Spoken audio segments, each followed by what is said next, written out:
good morning নমস্কাৰ মোৰ চেনেলৰ অন্য এটি মিনি ভ্লগলৈ আপোনালোক সকলোকে আকৌ এবাৰ স্বাগতম জনাইছোঁ মোৰ সিদিনাখন ছুটি আছিলে আৰু ছুটিৰ আগদিনাই মই ঋতুহঁতৰ ঘৰত গৈছিলোঁ তাতে থাকিলোঁ আৰু এয়া বীৰৰ লগত অকণমান ধেমালি কৰিলোঁ শুৱাৰ পৰা উঠি পেলাই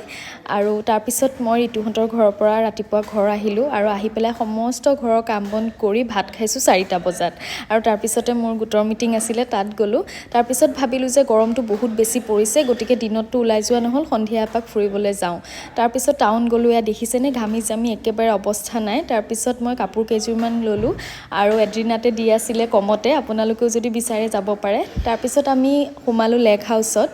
তেজপুৰৰ সকলোৱে হয়তো চিনি পায় তাতে আমি সোমাই অকণমান সময় কটালোঁ তাৰপিছত তিনিও গ'লোঁ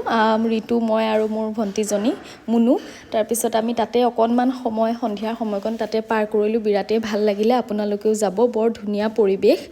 আৰু ছুটিটো এনেকৈয়ে মোৰ পাৰ হৈ গ'ল আৰু তাৰপিছত আমি ঘৰলৈ বুলি আহিলোঁ অকণমান কিবা এটা খাই তাৰপিছত এইকেইযোৰ কাপোৰ মই আনিছিলোঁ আপোনালোকে চাওক বৰ বেছিয়ে ধুনীয়া খুব কম দামতে পোৱা গৈছে আপোনালোকেও যদি বিচাৰে আনিব পাৰে আজিলৈ ইমান